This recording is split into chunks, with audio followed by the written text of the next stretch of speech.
અને રાજ્યના કેટલાક વિસ્તારોમાં માવઠું ત્રાટક્યું. અમરેલીમાં કમોસમી વરસાદથી ખેડૂતો ચિંતામાં. વહેલી સવારથી જ આકાશમાં આફતના વાદળો ઘેરાયા હતા અને આ વાદળો બપોર બાદ માવઠું બનીને વરસ્યા. અમરેલીના કેટલાક વિસ્તારમાં કમોસમી વરસાદે ખેડૂતોની ચિંતામાં વધારો કર્યો. બપોર બાદ ખાંભાગીરના ગામડાઓમાં માવઠું વરસતા ખેડૂતોના પાક પર ખતરો આવી પડ્યો. જીકિયાળી, ધજડી, વાંકિયા સહિતના ગામડાઓમાં કમોસમી વરસાદે કહેર વર્તાવ્યો. ભર ઉનાળે વરસાદથી કેરી, તલ, બાજરીના પાકમાં નુકસાનની ભીતિ સેવાઈ રહી છે. આ તરફ રાજકોટ શહેરના વાતાવરણમાં અચાનક પલટો આવ્યો. બપોર પછી રાજકોટના વાતાવરણમાં બદલાવ આવ્યો અને કાળઝાળ ગરમી વચ્ચે આકાશમાં કાળા ડિબાંગ વાદળો છવાયા. ભર ઉનાળે રાજકોટમાં ચોમાસા જેવો માહોલ છવાતા લોકોને કાળઝાળ ગરમીમાંથી રાહત મળી. મહત્વનું છે કે હવામાન વિભાગે સોમવારે પણ વાતાવરણમાં પલટો આવવાને લઈને આગાહી કરી છે. માર્ચ મહિના બાદ પણ માવઠાથી છુટકારો નહીં મળે, હવામાન વિભાગે કરી છે આગાહી. રાજ્યના કેટલાક વિસ્તારોનું વાતાવરણ પલટાયું. આગામી 24 કલાક માવઠાનો ખતરો. હવામાન વિભાગે કરી મોટી આગાહી. ભર ઉનાળે રાજ્યના કેટલાક વિસ્તારોના વાતાવરણમાં પલટો આવ્યો. વાદળછાયું વાતાવરણ છવાતા ખેડૂતોના ધબકારા વધી ગયા. આ દરમિયાન હવામાન વિભાગે આગાહી કરી છે કે આગામી 24 કલાક દરમિયાન રાજ્યના કેટલાક વિસ્તારોમાં માવઠું ત્રાટકશે. વેસ્ટર્ન ડિસ્ટર્બન્સ અને ટર્ફથી રાજ્યમાં અનેક જિલ્લામાં વરસાદની આગાહી કરવામાં આવી છે. 30 તારીખે રાજ્યના આઇસોલેટેડ પ્લેસમાં થંડરસ્ટોર્મ સાથે કમોસમી વરસાદ વરસી શકે છે.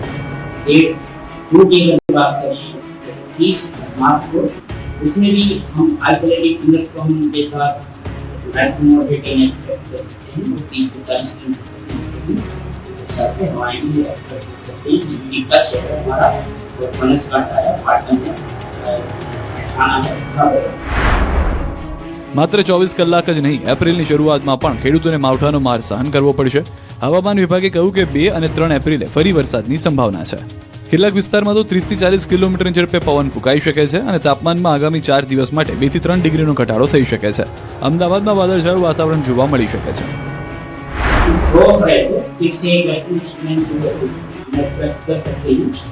जिसकी वजह से 2 अप्रैल को और 3 अप्रैल को गुजरात की जो फिर से हम से मध्यम बारिश की संभावना व्यक्त कर रहे हैं.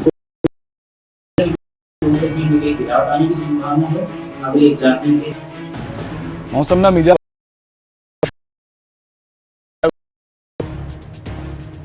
રાજ્યના વિવિધ વિસ્તારોમાં અચાનક વાતાવરણમાં પલટો જોવા મળી રહ્યો છે. દ્વારકા જિલ્લામાં કમોસમી વરસાદની આગાહી વચ્ચે મોસમ બદલાતા ખેડૂતોમાં ચિંતા વધી છે. ખંભાળિયાના આસપાસના ગ્રામ્ય વિસ્તારોમાં વાતાવરણે પલટો આવ્યો છે. માવઠાની આગાહી વચ્ચે વાદળછાયું વાતાવરણ થતાં ખેડૂતોના જીવ તાળવે ચોંટી ગયા છે. મોસમમાં બદલાવાથી રવિ પાક પર પણ અસર થવાની ખેડૂતોને ભીતિ છે. બીજી તરફ ડાંગના સાપુતારામાં પણ વહેલી સવારે ગાઢ ધુમ્મસ છવાઈ ગયું. સાથે જ ઠંડીનો ચમકારો પણ અનુભવાયો. અચાનક મોસમનો મિજાજ બદલાતા સાપુતારામાં આહલાદક માહોલ સર્જાયો. ધુમ્મસ અને વાદળછાયા વાતાવરણને કારણે પ્રવાસીઓમાં ખુશી જોવા મળી રહી છે, તો ઝાંખલના કારણે આંબાવાડી અને શાકભાજી ઉગાડતા ખેડૂતોમાં ચિંતા વ્યાપી છે. આ તરફ અમરેલીના વાતાવરણમાં પલટો આવ્યો છે. સાવરકુંડલાના ગ્રામીણ પંથકમાં પણ વરસાદ થયો છે. સાવરકુંડલાના જાંબાળા, બાજડા, મોટા ઝીંઝુડા ગામે વરસાદ થયો છે.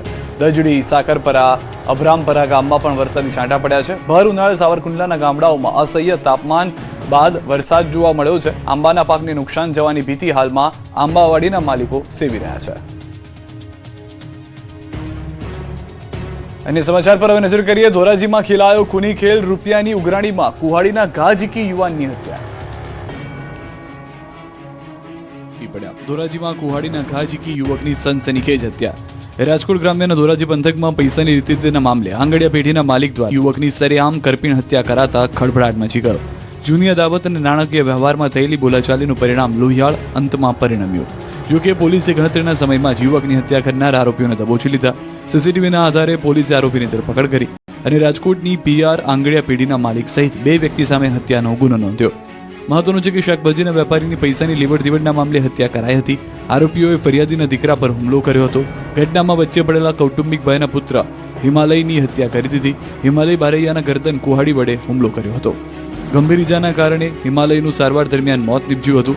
આરોપીઓએ અન્ય લોકોને પણ લાકડી વડે માર મારી ઈજા પહોંચાડી હતી. હત્યાને અંજામ આપ્યા બાદ આરોપીઓ ઘટના સ્થળે જ પોતાની કાર તેમજ હથિયારો મૂકીને નાસી છૂટ્યા હતા. ધોરાજી પોલીસે પંચનામું કરી હુમલામાં વપરાયેલી કાર અને લોહીવાળા હથિયારો કબજે લીધા છે. નગરોળ તંત્રની બેદરકારીએ એક વ્યક્તિનો જીવ લીધો. નડિયાદમાં બની ઘટના. એક વ્યક્તિ ખાડામાં ખાબક્યો અને થઈ ગયું મોત. નડિયાદમાં તંત્રની ઘોર બેદરકારીએ નિર્દોષનો જીવ લીધો. શહેરના પીજ ભાગોળ વિસ્તારમાં આવેલ બહુચર માતાના મંદિર પાસે નગરપાલિકાની ગંભીર બેદરકારી સામે આવી છે. છેલ્લા ઘણા સમયથી અહીં ગટર ઉભરાવવાના કારણે રસ્તા પર ચીકાશ અને મોટા ખાડા પડી ગયા હતા, જે અંગે સ્થાનિકોએ રજૂઆતો કરી હતી, પરંતુ તેમની રજૂઆતો પર ધ્યાન નહોતું અપાતું. છેવટે એ જ થયું જે નહોતું થવું જોઈતું. અહીંથી પસાર થતા એક 50 વર્ષીય આધેડ બાઇક સાથે ખાડામાં પટકાયા અને ઘટના સ્થળે જ તેમનું મોત નીપજ્યું. ઘટના બાદ સ્થાનિકો અને પરિવારજનોમાં ભારે રોષ જોવા મળી રહ્યો છે. આધેડના મોત બાદ તંત્ર ગણતરીની મિનિટોમાં જ ખાડો પૂરવા પહોંચી ગયું હતું. શહેર કોંગ્રેસ પ્રમુખ હાર્દિક ભટ્ટ અને પૂર્વ કાઉન્સિલર માજિદ ખાન પઠાણે સિવિલ હોસ્પિટલની મુલાકાત લઈ તંત્ર પર આકરા પ્રહાર કર્યા હતા. આ ઘટના બાદ લોકોમાં ભારે રોષ ભભૂકી ઉઠ્યો છે. મૃતકને 2 નાની દીકરીઓ છે, જેમણે પિતાની છત્રછાયા ગુમાવી. પરિવારજનોએ આ ઘટના માટે જવાબદાર અધિકારીઓ સામે કડક કાર્યવાહી કરવાની માંગ કરી છે. સમગ્ર અકસ્માતની આ ઘટના નજીકના સીસીટીવી કેમેરામાં પણ કેદ થઈ છે, જે તંત્રની પોલ ખોલી રહી છે. ડાંગ અને ભરૂચમાં આગની ઘટનાઓ બની. ડાંગના જંગલમાં લાગેલી આગને પોલીસે ઉલવી. ડાંગના પીપરી નજીક જંગલમાં ભીષણ આગ ભભૂકી. આગ લાગી તે નજીકના જ ઇલેક્ટ્રિક ટ્રાન્સફોર્મર તથા વીજળીના વાયરો પસાર થતા હોય પોલીસે તુરંત આગને કાબૂમાં લેવાના પ્રયત્નો કર્યા. આગ બુઝાવવા જાડી ઝાંખરામાંથી ડાળી અને પાંદડાના ઝાડુ બનાવી આગ ઓલવવાનો પ્રયત્ન કર્યો અને સૂકા પાંદડા અને ડાળી ડાખરા અલગ કરી આગ આગળ ફેલાતા રોકી અમૂલ્ય જંગલ સંપત્તિ બચાવી. નાઇટ પેટ્રોલિંગ દરમિયાન આહવાથી વઘઈ જતા રોડ પર આગ જોતા પોલીસે વન વિભાગનું કામ કર્યું હતું.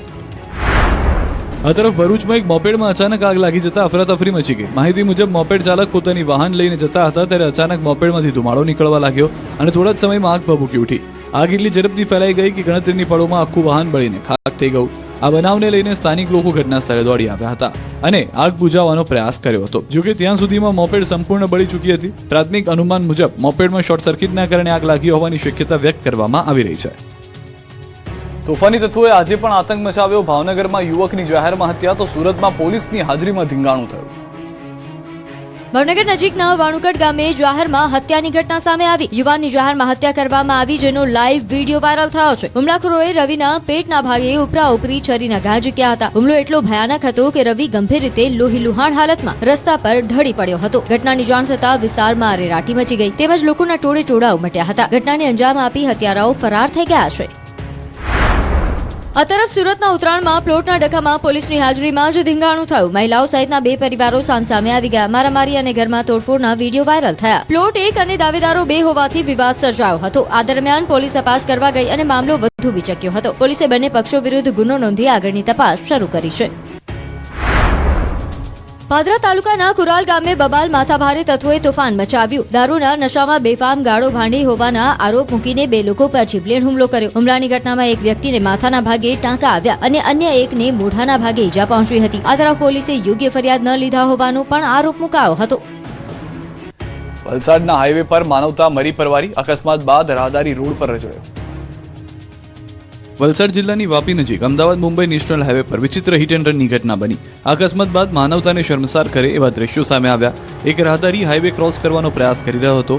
આ દરમિયાન હાઈવેની વચ્ચે બનાવેલ ઊંચા ડિવાઈડર પરથી તે કૂદી ન શકતા ડિવાઈડર પર જ લટકી રહ્યો. હાઈવે પર સતત ભારે વાહનો પૂરઝડપે પસાર થઈ રહ્યા હોવાથી તે રોડ પર ક્રોસ કરી શક્યો નહોતો. આ દરમિયાન ત્યાંથી પસાર થતા એક અજાણ્યા વાહને આ યુવાનને અડફેટી લીધો. આથી યુવાન ફંગોળાઈને હાઈવે પર પટકાયો. અડફેટી લીધા બાદ અજાણ્યો વાહન ચાલક ત્યાંથી ફરાર થઈ ગયો. ત્યારબાદ આ યુવાન પરથી અનેક વાહનો પણ પસાર થયા હતા. આથી તે ગંભીર રીતે ઇજાગ્રસ્ત થયો. લાંબા સમય સુધી આ યુવક હાઈવે પર જ પડી રહ્યો. જોકે ત્યારબાદ પસાર થતા એક કાર ચાલકની નજરે જતા તેણે એમ્બ્યુલન્સને જાણ કરી હોસ્પિટલમાં ખસેડવામાં આવ્યો.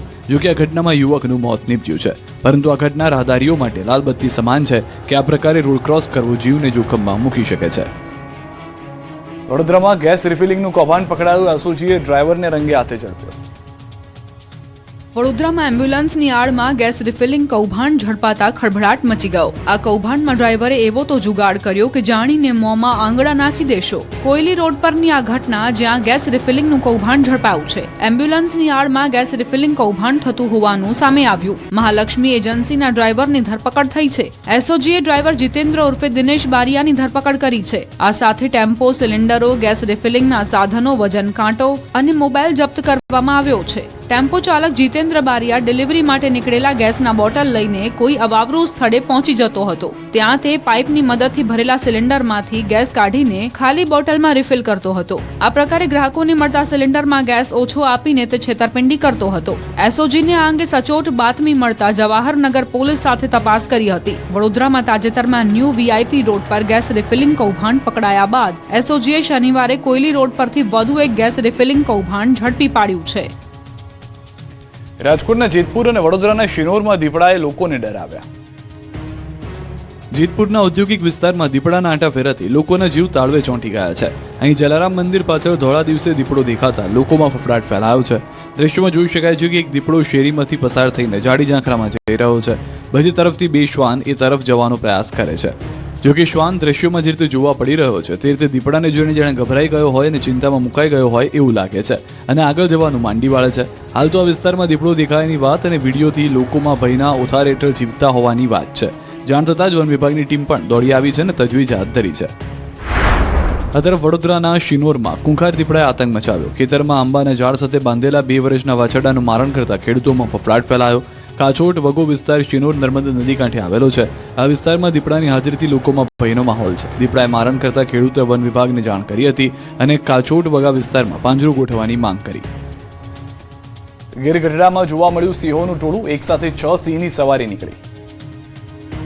ગીર સોમનાથ જિલ્લાનું ગીર ગઢડા શહેર હવે સિંહોના રહેઠાણ માટે જાણીતું હબ બની રહ્યું છે. છેલ્લા કેટલાક દિવસોથી અહીં સિંહોના ટોળા વારંવાર નજરે પડી રહ્યા છે અને ગામની વચ્ચે શિકાર કરતા દ્રશ્યો પણ સામે આવી રહ્યા છે. તાજેતરમાં ગીર ગઢડાના પટેલપારા વિસ્તારમાં 6 સિંહોની શાહી લટાર સીસીટીવી કેમેરામાં કેદ થઈ છે. દ્રશ્યોમાં જોઈ શકાય છે કે એક સાથે 6 સિંહોના ટોળાની શાહી સવારી નીકળી છે. નોંધનીય છે કે 2 દિવસ પહેલા પણ શહેરના રહેણાંક મકાનની છત પર સિંહણ ચડી જવાની ઘટના સામે આવી હતી. આ સતત વધતી ઘટનાના કારણે સ્થાનિક લોકોમાં ભયનો માહોલ સર્જાયો છે. મહત્વનું છે કે થોડા દિવસ પહેલા જ ગીર સોમનાથના ઉનામાં ડાલા મથાએ રોડ પર ધામા નાખ્યા હતા. નાઠેજ સુલતાનપુર રોડ વચ્ચે સિંહ બેસી જતા વાહન ચાલકોમાં ભયનો માહોલ ફેલાયો. દ્રશ્યોમાં જોઈ શકાય છે કે સિંહ આરામ કરવા રોડ પર બેસી જતા વાહનોના પૈડા થંભી ગયા. કલાકો સુધી રોડ પર વાહન વ્યવહાર ઠપ થયો હતો. જો કે સિંહ રોડ પરથી ખસતા ફરી વાહન વ્યવહાર શરૂ થયો. વાહન ચાલકોએ સિંહના અદ્ભુત દ્રશ્યો કેમેરામાં કેદ કર્યા હતા. એવી રીતે દારૂ સંતાડ્યો કે પોલીસ ચોંકી ગઈ. સુરેન્દ્રનગરમાં દારૂની હેરાફેરીનો પર્દાફાશ. પોલીસને પણ ચક્રાવે ચડાવી દે એવી રીતે છુપાવ્યો હતો દારૂ. આ દ્રશ્યો સુરેન્દ્રનગરના લખતરના છે, જ્યાં ભાસ્કરપરા ગામે પોલીસે પિકઅપ ગાડીમાંથી દારૂનો મોટો જથ્થો ઝડપી પાડ્યો. બાતમીના આધારે પોલીસે ચેકિંગ કરતા પહેલા તો કંઈ જ હાથ ન લાગ્યું, પરંતુ જ્યારે ગાડીમાં પાછળનો ભાગ ઊંચો કર્યો તો પોલીસની આંખો પોળી થઈ ગઈ. કારણ કે અંદર વિદેશી દારૂની 20 થી 25 નહીં પરંતુ પૂરેપૂરી 740 બોટલ પડી હતી. ચોરખાનું બનાવીને દારૂ એવી રીતે છુપાવેલો હતો કે કોઈના હાથમાં ન આવે. જોકે બાતમી પાકી હોવાથી પોલીસે હેરાફેરીનો ભાંડો ફોડી કાઢ્યો હતો. એલસીબીની ટીમે ગાડી સહિત અંદાજે 7 લાખ રૂપિયાનો મુદ્દામાલ કબજે કરીને વધુ તપાસ શરૂ કરી છે. દારૂ મોકલનાર અને મંગાવનાર સહિત 3 શખ્સ સામે ગુનો નોંધીને તપાસ શરૂ કરાઈ છે. નગરપાલિકાના સભ્યો હાથમાં ઝાડુ લઈને ઉતર્યા મેદાનમાં. સફાઈ કર્મચારીઓની હડતાલ બાદ કામગીરી. સુપ્રસિદ્ધ યાત્રાધામ ડાકોરમાં સફાઈ કર્મચારીઓ હડતાળ પર ઉતરી જતા ભારે હાલાકીનો સામનો કરવો પડતો હતો, જેના કારણે ભાજપ શાસિત નગરપાલિકાના પ્રમુખ, ઉપપ્રમુખ અને સભ્યો હાથમાં ઝાડુ લઈ રસ્તા પર ઉતર્યા અને સફાઈ કરી. નગરપાલિકાના સભ્યો યાત્રાધામ ડાકોરના રસ્તા પર સાફ સફાઈ કરતા નજરે પડ્યા, કારણ કે સફાઈ કામદારો છઠ્ઠા પગાર પંચની માંગણી સાથે હડતાળ પર ઉતર્યા છે. ડાકોરમાં રોજ હજારોની સંખ્યામાં ભક્તો દર્શનાર્થે આવતા હોય છે. સફાઈ કર્મચારીઓની હડતાળને લઈ આવનારા ભક્તો પર ડાકોરની ખોટી છાપ ઊભી ન થાય તે માટે નગરપાલિકાના પ્રમુખ, ઉપપ્રમુખ અને સભ્યોએ હાથમાં ઝાડુ પકડીને સફાઈ અભિયાન શરૂ કર્યું હતું. આ દરમિયાન હડતાળ પર ઉતરેલા સફાઈ કર્મચારીઓ સાથે ઘર્ષણ ન થાય તે માટે નગરપાલિકાએ આ સફાઈ અભિયાનમાં પોલીસનો બંદોબસ્ત માંગ્યો હતો. પોલીસના બંદોબસ્ત વચ્ચે સફાઈ અભિયાન મંદિર નજીકથી જ શરૂ કરાયું હતું. જ્યાં સુધી સફાઈ કર્મચારીઓ હડતાળ ઉપર રહેશે ત્યાં સુધી નગરપાલિકાના પ્રમુખ, ઉપપ્રમુખ અને સભ્યો નગરની સફાઈ કરશે. 1 લાખ રૂપિયામાં ટિકિટ વેચી રહી છે આમ આદમી પાર્ટી. સ્થાનિક સ્વરાજની ચૂંટણી પહેલા આક્ષેપબાજી. રાજ્યમાં સ્થાનિક સ્વરાજની ચૂંટણી પહેલા હવે આક્ષેપબાજીનો દોર શરૂ થયો છે. ચૂંટણીમાં આમ આદમી પાર્ટી ટિકિટ વહેંચતી હોવાના ગંભીર આરોપ લાગ્યા છે. દાહોદના આપના નેતાના નામનો કથિત ઓડિયો વાયરલ થયો છે, જેમાં દાવો કરાયો છે કે પાર્ટીએ ટિકિટ માટે 1 લાખ રૂપિયા લેવાનું નક્કી કર્યું છે. કારણ કે ટિકિટ આપ્યા પછી કોઈ ભાજપ કોંગ્રેસ પાસેથી રૂપિયા લઈને ફરી ન જાય. દાવા પ્રમાણે કથિત ઓડિયોમાં ઝાલોદથી વિધાનસભા ચૂંટણી લડી ચૂકેલા આપના નેતા અનિલ ગરાસિયા હોવાનો દાવો છે, જેમણે સચિન ડામોર પાસેથી રૂપિયા લીધા હોવાનો આરોપ લગાવાયો છે. આમ પાર્ટીએ સીધી વસ્તુ કીધું છે કે તમે એક 50 તમારે એડવાન્સમાં આપી દેવાના છે, 50 જ્યારે નામ નીકળી જશે પછી આટલો પાર્ટી ભરોસો વિશે મોટા નહીં મોટા નહીં એટલું છે. પણ અનિલભાઈ આમાં છે ને બીજી વસ્તુ એમ છે કે એ જ પૈસા તમને પાછા ચૂંટણી લડવા માટે પાર્ટી છે ને તમને ટોપી ખેત ઝંડા બેનર બધું આપવાનું છે. હા અને સાથે 50,000 60,000 લાખ રૂપિયા મોટી પાર્ટી આપવાની. જો કે આ વાયરલ ઓડિયો સાચો છે કે ખોટો એ અંગે પુષ્ટિ નથી થઈ. જો વાયરલ ઓડિયો ખોટો હોય તો સવાલ એ છે કે આ રીતે શું આપને બદનામ કરવાનું કાવતરું ઘડાયું છે? અને જો ઓડિયો સાચો હોય તો સવાલ એ છે કે શું ખરેખર ઈસુદાન ગઢવીએ આ પ્રમાણે 1 લાખના ઉઘરાણા કરવાના આદેશ આપ્યા છે?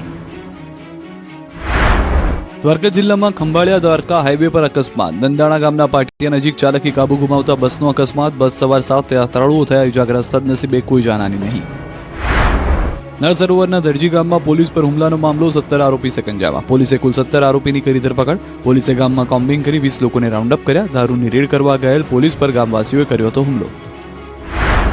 દ્વારકાના નરસંગ ટેકરી વિસ્તારમાં 2 યુવકો પર હુમલાની ગંભીર ઘટના સામે આવી. 5 થી 6 શખ્સોએ ધારદાર હથિયારો અને ધોકા વડે બંને યુવકો પર હુમલો કર્યો હોવાનો આક્ષેપ છે. ઇજાગ્રસ્ત યુવકને તાત્કાલિક સરકારી હોસ્પિટલમાં સારવાર માટે ખસેડવામાં આવ્યા. સુરતમાં મેટ્રો માટે ખોદાયેલા ખાડામાં ખાબક્યું દંપતી. મેટ્રો પ્રોજેક્ટમાં ગંભીર બેદરકારી સામે આવી. સુરક્ષા વ્યવસ્થાના અભાવે 20 ફૂટ ઊંડા ખાડામાં બાઇક ચાલક સાથે પાછળ બેઠેલી મહિલા પટકાયા હતા. ઘટનાના ચોંકાવનારા દ્રશ્યો સીસીટીવીમાં કેદ થયા. માહિતી મુજબ મેટ્રો કામગીરી દરમિયાન ખાડા પાસે સિમેન્ટના બેરિકેડ્સ લગાવવામાં આવ્યા ન હતા, જેના કારણે અકસ્માત સર્જાયો. વડોદરા પાસે માણેજા ક્રોસિંગ નજીક ટેન્કર અને કાર વચ્ચે અકસ્માત સર્જાયો. માલસરથી દીકરાની પરીક્ષા માટે જતા પરિવારની કારને ટેન્કરે ટક્કર મારી. ટક્કર બાદ કાર ડિવાઈડરની રેલિંગમાં ઘૂસી. સદનસીબે મોટી દુર્ઘટના ટળી. કારમાં સવાર 3 લોકોનો સદનસીબે આબાદ બચાવ થયો.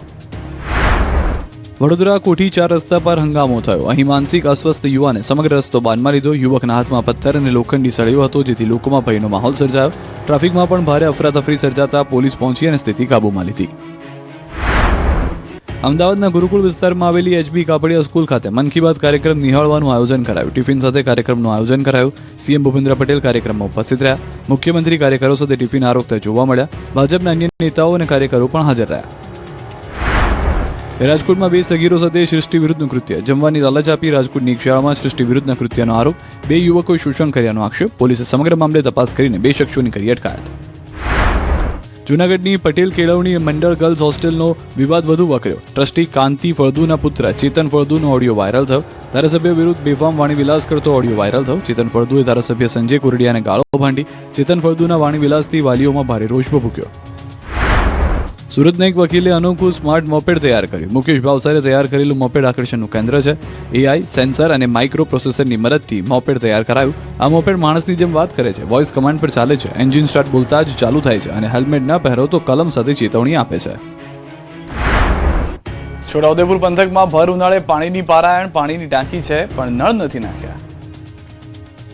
નસવાડી તાલુકાના ડબ્બા ગામે પાણી પુરવઠા વિભાગે ટાંકી બનાવી, પરંતુ પાઇપલાઇન અને નળ જ નથી નાખ્યા. અધૂરી કામગીરીના કારણે લોકોને ફિલ્ટરવાળું શુદ્ધ પાણી મળતું નથી. પાણી પુરવઠા યોજનાનું પાણી ડબ્બા ગામમાં આવેલ સંપમાં બિનઉપયોગી પડ્યું રહ્યું છે, જેના કારણે ભર ઉનાળે ગામના 400 જેટલા લોકો તરસ્યા રહે છે. એટલું જ નહીં, પશુઓને પણ પાણી પીવડાવવામાં મુશ્કેલી પડે છે. નસવાડી તાલુકાનું ડબ્બા ગામ નર્મદા નદીના કિનારે વસેલું છે. 3 જેટલા ફળિયા ગામમાં આવેલા છે, જેમાં નિશાળ ફળિયું અને પટેલ ફળિયું સહિત 3 ફળિયામાં 400 જેટલા લોકોની વસ્તી છે. આ ગામના ફળિયાઓમાં પાઇપલાઇનની જ કામગીરી ભૂલી ગયા, જેથી હાલ સંપ સુધી પાણી આવે છે, પરંતુ ગ્રામજનોને પીવા માટે પાણી મળતું નથી. ગ્રામ પંચાયતના વોટર વર્કર્સના બોરના પાણીના સ્તર નીચે જતા રહેતા બોર ડેસકા ખાઈને ચાલી રહ્યા છે. હજુ તો ઉનાળાની શરૂઆત થઈ છે. જો આવી સ્થિતિ રહેશે તો આગામી દિવસોના ગંભીર કટોકટી સર્જાશે તેવી સ્થિતિ જોવા મળી શકે. જો તમે સ્ટેચ્યુ ઓફ યુનિટી જવાનો પ્લાન કરતા હો તો આ સમાચાર તમારા માટે છે. એસઓયુ ઓથોરિટીએ લીધો છે મહત્વનો નિર્ણય.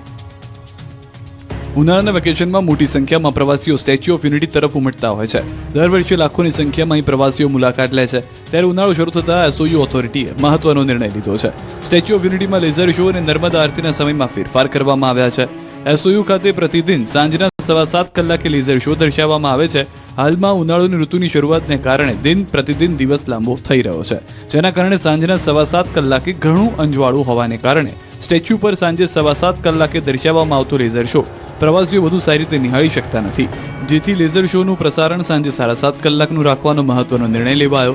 આ ઉપરાંત નર્મદા આરતીનો સમય સાંજે 8.15 કલાકનો રાખવાનો એસઓયુ ઓથોરિટીએ નિર્ણય લીધો છે. આ નિર્ણય 1 એપ્રિલથી લાગુ થશે. જૂનાગઢમાં રત્ન કલાકારો સહાયથી રહ્યા વંચિત, યોજના ફરી લાગુ થાય એ માટેની કરી માંગ. રત્ન કલાકારોને મદદરૂપ થવા રાજ્ય સરકાર દ્વારા એક યોજના અમલમાં આવી છે, જે 2 મહિના પૂરતી સિંગલ ટાઈમ યોજના હતી, જેમાં જૂનાગઢના 2982 રત્ન કલાકારોના સહાય માટે રજીસ્ટ્રેશન થયા, પરંતુ તેમાંથી માત્ર 640 રત્ન કલાકારોની અરજીઓ મંજૂર થઈ અને 2342 રત્ન કલાકારોની અરજીઓ નામંજૂર થતા સહાયથી વંચિત રહ્યા. આ યોજનાનો લાભ તેમને ન મળવા પાછળ કેટલાક કારણો જવાબદાર છે, પરંતુ હવે યોજનાથી વંચિત રત્ન કલાકારો માટે ફરીવાર આ યોજના લાગુ થાય તેવી રજૂઆત ડાયમંડ એસોસિએશન દ્વારા કરવામાં આવી છે. તંત્રના જણાવ્યા મુજબ યોજના હેઠળ ફોર્મ ભરવા માટે 2 મહિનાનો સમય આપવામાં આવ્યો હતો અને મળેલ તમામ અરજીઓની તપાસ બાદ કુલ 640 અરજીઓ શરતો મુજબ યોગ્ય ઠરી મંજૂર કરવામાં આવી. સાથે જ તંત્રએ સ્પષ્ટ કર્યું કે આ એક વન ટાઈમ યોજના હોવાથી હાલ નવી અરજીઓ સ્વીકારવામાં આવશે નહીં. જ્યારે ભવિષ્યમાં સરકારની નવી સૂચના આવશે તો જ આગળની કાર્યવાહી હાથ ધરાશે. સ્થાનિક સ્વરાજની ચૂંટણી પહેલા પાલનપુર કોંગ્રેસમાં આંતરિક ડખો વધ્યો. કોંગ્રેસની કારોબારીમાં 70 આગેવાનો ગેરહાજર રહ્યા. બનાસકાંઠા જિલ્લામાં સ્થાનિક સ્વરાજની ચૂંટણીઓ પહેલા પાલનપુર કોંગ્રેસમાં આંતરિક ડખો સપાટી પર આવ્યો છે. પ્રદેશ પ્રમુખ અમિત ચાવડાના બનાસકાંઠાના કાર્યક્રમ પહેલા જિલ્લા કોંગ્રેસમાં સંતોષ જોવા મળ્યો. બનાસકાંઠા જિલ્લા કોંગ્રેસ દ્વારા કારોબારી બેઠક યોજાઈ, જેમાં પાલનપુર શહેરના કોંગ્રેસના પૂર્વ પ્રમુખ સહિત 70 જેટલા કાર્યકરો બેઠકથી દૂર રહી વિરોધ નોંધાવ્યો. જિલ્લા કોંગ્રેસ પ્રમુખ ગુલાબસિંહ રાજપૂતના અધ્યક્ષસ્થાને યોજાયેલી આ બેઠકમાં કોંગ્રેસના કાર્યકરો અને પાલનપુર શહેરના પૂર્વ પ્રમુખો બેઠકમાં હાજર ન રહ્યા. મહત્વનું છે કે થોડા સમય પહેલા પાલનપુર શહેર કોંગ્રેસ તરીકે કૌશલ પટેલની જે નિમણૂક કરવામાં આવી હતી, તેને લઈને પાલનપુર શહેરના કાર્યકરો અને પૂર્વ શહેર પ્રમુખ દ્વારા વિરોધ નોંધવામાં આવ્યો હતો અને જિલ્લા કોંગ્રેસ દ્વારા કરવામાં આવેલા નિર્ણય પરત ખેંચવામાં આવે તેવી માંગ કરવામાં આવી. જોકે હજુ સુધી જિલ્લા કોંગ્રેસ કે પ્રદેશ દ્વારા કોઈ નિર્ણય ન કરાતા પાલનપુર શહેરના પૂર્વ પ્રમુખો અને કાર્યકરો આ બેઠકથી દૂર રહી અને વિરોધ નોંધાવ્યો અને જો કોઈ નિર્ણય નહીં આવે તો આગામી સમયમાં કોંગ્રેસના કાર્યક્રમનો વિરોધ કરવામાં આવશે તેવી ચીમકી પણ ઉચ્ચારી હતી. ચૂંટણી પહેલા બનાસકાંઠામાં ભાજપને મોટો ઝટકો. ભાજપના આગેવાન કાર્યકર્તાઓ સાથે કોંગ્રેસમાં જોડાયા. સ્થાનિક સ્વરાજ્યની ચૂંટણી આવતા જ પક્ષ પલટાની મોસમ શરૂ થઈ છે. બનાસકાંઠામાં ભાજપને મોટો ઝટકો મળ્યો. બનાસકાંઠાના વડગામ ખાતે ભાજપના આગેવાન કાર્યકર્તાઓ સાથે કોંગ્રેસમાં જોડાયા. વડગામમાં કોંગ્રેસ દ્વારા જન વિશ્વાસ સંમેલન યોજાયું, જેમાં પ્રદેશ પ્રમુખ અમિત ચાવડા સહિતના અગ્રણીઓ હાજર રહ્યા. સ્થાનિક સ્વરાજ્યની ચૂંટણી પહેલા યોજાયેલા સંમેલનમાં મોટી સંખ્યામાં લોકોએ કોંગ્રેસમાં જોડાઈને ભાજપને ઝટકો આપ્યો. ભાજપના આગેવાન GR ચૌધરી સહિત અનેક કાર્યકરો કોંગ્રેસમાં જોડાયા, જ્યારે વડગામ તાલુકાના ચૌધરી સમાજના આગેવાન ગોવિંદ ચૌધરી અને સાગરોસણા ગામના સરપંચ સહિત આશરે 60 જેટલા લોકોએ પણ પક્ષમાં વિશ્વાસ વ્યક્ત કર્યો. કાર્યક્રમમાં જિગ્નેશ મેવાણી, લાલજી દેસાઈ, ગુલાબસિંહ રાજપૂત અને ચંદનજી ઠાકોર સહિતના નેતાઓ ઉપસ્થિત રહ્યા. અમદાવાદમાં વધુ એક બ્રિજ થયો કાર્યરત. ઘાટલોડિયા, સોલા, થલતેજ અને ચાણક્યપુરી વિસ્તારના રહીશોને ટ્રાફિકમાં સરળતા. અમદાવાદ સત્તાધાર બ્રિજ કાર્યરત થવાથી 1.5 લાખ વાહન ચાલકોને લાભ થશે. ખાસ કરીને ઘાટલોડિયા, સોલા, થલતેજ અને ચાણક્યપુરી વિસ્તારના રહીશોને મોટી રાહત. સત્તાધાર ફ્લાયઓવર બ્રિજનું લોકાર્પણ મુખ્યમંત્રી ભૂપેન્દ્ર પટેલના હસ્તે કરવામાં આવ્યું. સત્તાધાર 4 રસ્તા ક્રોસિંગ પર બનાવેલા 936 મીટર લાંબો અને 4 લેન બ્રિજ અંદાજે 89.81 કરોડના ખર્ચે તૈયાર થયો છે. આ બ્રિજથી ઘાટલોડિયા, સોલા, થલતેજ અને આસપાસના વિસ્તારોમાં ટ્રાફિકની સમસ્યા ઓછી થશે. ઉત્તર પશ્ચિમ ઝોનમાં જનતાનગરથી સાંઈબાબા જંકશન થઈ, સત્તાધાર જંકશન થઈ, સન એન્ડ સ્ટેપ ક્લબ થઈને સુરધારા સર્કલ તરફ 936 મીટર લંબાઈ તથા 16.60 મીટર પહોળાઈનો 4 લેન ફ્લાયઓવર બ્રિજ બનાવવામાં આવ્યો છે. સત્તાધાર જંકશનના ઓબ્લિગેટરી સ્પાનની લંબાઈ 35 મીટર અને ક્લિયર હાઇટ 5.50 મીટર રાખવામાં આવી છે. કર્મચારી નગરથી કલાસાગર મોલ તરફ વાહનોની અવરજવર થઈ શકે એ માટે સાંઈબાબા મંદિર જંકશનના સ્પાનની લંબાઈ 20 મીટર તથા ક્લિયર હાઇટ 3.80 મીટર રાખવામાં આવી છે. ગુરુકુળ રોડથી સત્તાધાર જંકશન તરફ વાહનોની અવરજવર થઈ શકે એ માટે સન એન્ડ સ્ટેપ જંકશનના સ્પાનની લંબાઈ 20 મીટર તથા ક્લિયર હાઇટ 3.50 મીટર રાખવામાં આવી છે. વલસાડનો ઉમરસાડી દરિયા કિનારો આકર્ષણનું કેન્દ્ર. અહીં શરૂ કરાયો અમદાવાદ જેવો વોકવે. વલસાડ જિલ્લામાં પ્રવાસનમાં વધુ એક નવું નજરાણું ઉમેરાયું છે. હવે પારડીના ઉમરસાડીના દરિયા કિનારે પણ અમદાવાદના સાબરમતી નદી પર બનાવેલ આઇકોનિક અટલ બ્રિજની પ્રતિકૃતિ સમાન બ્રિજ તૈયાર કરાયો. પારડીના ઉમરસાડીમાં દરિયા કિનારા સુધી જવા માટે આઇકોનિક વોકવેનું લોકાર્પણ કરવામાં આવ્યું. ઉમરસાડીના દરિયા કિનારા સુધી જવા માટે મુશ્કેલી હતી. વચ્ચે ખાડી પસાર થતી હોવાથી દરિયા કિનારા સુધી પહોંચી શકાતું ન હતું, પરંતુ રાજ્યના નાણાં અને શહેરી વિકાસ મંત્રીના કનુભાઈ દેસાઈના પ્રયાસોથી આ આઇકોનિક વોકવે બનાવાયો છે. આ નવો વોકવે બનતા ઉમરસાડી ગામમાં રોજગારીનો નવો અવસર પણ ઊભો થશે તેવી સ્થાનિક લોકો અપેક્ષા રાખી રહ્યા છે. મહત્વનું છે કે અત્યાર સુધી વલસાડમાં આવતા પર્યટકો તિથલ, નારગોલ, ઉમરગામના દરિયા કિનારાની જ મુલાકાત લેતા હતા. જો કે હવે આ ઉમરસાડીમાં બનેલ નવા આઇકોનિક બ્રિજ ત્યારથી જ સોશિયલ મીડિયા અને લોકોમાં આકર્ષણનું અને ચર્ચાનું કેન્દ્ર બની રહ્યો છે. ત્યારે અમદાવાદના આઇકોનિક અટલ સેતુની જ આ પ્રતિકૃતિ સમાન આ બ્રિજને નિહાળી પર્યટકો તેની પ્રશંસા કરી રહ્યા છે. દરિયા કિનારે આવેલું પારડીનું ઉમરસાડી ગામ વર્ષોથી અહીંના સુંદર દરિયા પર કોઈ સુવિધા નહીં હોવાથી તે પર્યટકમાં અજાણ હતો, પરંતુ હવે ₹11 કરોડના ખર્ચે બનાવેલા આઇકોનિક વોકવે બાદ હવે આ દરિયા કિનારે પર્યટકો માટે આકર્ષણ અને સુવિધાના અન્ય કામો પણ કરવા માટે તંત્ર દ્વારા પ્રયાસો કરવામાં આવી રહ્યા છે. અંધશ્રદ્ધામાં ધૂણાવતો હોવાનો વિડીયો સામે આવ્યો. વિડીયોમાં UGVCLના કર્મચારી જગદીશ ગોસ્વામી ગીતો ગાતા નજરે પડ્યા. બાળકને લોકોની હાજરીમાં અંધશ્રદ્ધાની વેદી પર ચડાવવામાં આવ્યો. વાયરલ વિડીયો પાટણના ખોખરડા ગામનો હોવાનું જાણવા મળ્યું. અરવલ્લીથી સમાચાર મળી રહ્યા છે વાતાવરણમાં પલટાને લઈને. અરવલ્લી જિલ્લાના વાતાવરણમાં અચાનક પલટો આવી ગયો છે. મોડાસાના ગ્રામ્ય વિસ્તારોમાં વાદળછાયું વાતાવરણ જોવા મળી રહ્યું છે, જેમાં જીવણપુર, ઉમેદપુર, ઇસરોલ સહિતના ગામોમાં વરસાદી માહોલ જામ્યો છે. આકાશમાં કાળા ડિબાંગ વાદળો જોવા મળી રહ્યા છે. વાતાવરણમાં અચાનક પલટાથી ખેડૂતોની ચિંતા પણ વધી ગઈ છે. ખંભાળિયા દ્વારકા હાઈવે પર જોખમી મુસાફરીના દ્રશ્યો સામે આવ્યા. ગાડીમાં ક્ષમતા કરતાં વધુ મુસાફરોને જીવના જોખમે બેસાડ્યા. ગાડીની ઉપર 5 જેટલા મુસાફરો બેઠેલા જોવા મળ્યા. મુસાફરો ગાડીની ઉપર રાખેલા સામાન પર બેઠેલા જોવા મળ્યા. ગાડી પર 3 બાઇક બાંધીને મુસાફરીનો વિડીયો વાયરલ થયો. સમગ્ર ઘટનાનો વિડીયો સોશિયલ મીડિયામાં વાયરલ થયેલો જોવા મળ્યો છે. રાજ્ય સરકારના પશુપાલન વિભાગ દ્વારા છોટાઉદેપુર જિલ્લામાં પશુ માલિકોને ઘર આંગણે પશુ સારવાર માટે સુવિધા મળે તે માટે નવી એમ્બ્યુલન્સ ફાળવી છે, પરંતુ છોટાઉદેપુર જિલ્લાના 7 તાલુકાની અંદર 17 એમ્બ્યુલન્સથી 7 એમ્બ્યુલન્સ ડોક્ટર અને ડ્રાઈવરોની ભરતીના થતા ધૂળ ખાઈ રહી છે. લાખો પશુઓને પશુ ચિકિત્સાનો લાભ ગામડે મળતો નથી. જિલ્લાના ઘણા પરિવારો પશુપાલનનો ધંધો કરીને રોજગાર મેળવે છે. પશુ બીમાર પડે ત્યારે તેને 20 થી 30 કિલોમીટર દૂર પશુ ચિકિત્સા કેન્દ્રમાં સારવાર માટે લઈ જવું પડે છે અને પશુને વાહનમાં લાવવા લઈ જવાનો ખર્ચ મોંઘો પડે છે. ત્યારે પશુ માલિકોની માંગ છે કે સરકાર વહેલી તકે સ્ટાફની ભરતી કરે અને ઘર આંગણે પશુઓને સારવાર મળી રહે તેવી માંગ કરી રહ્યા છે.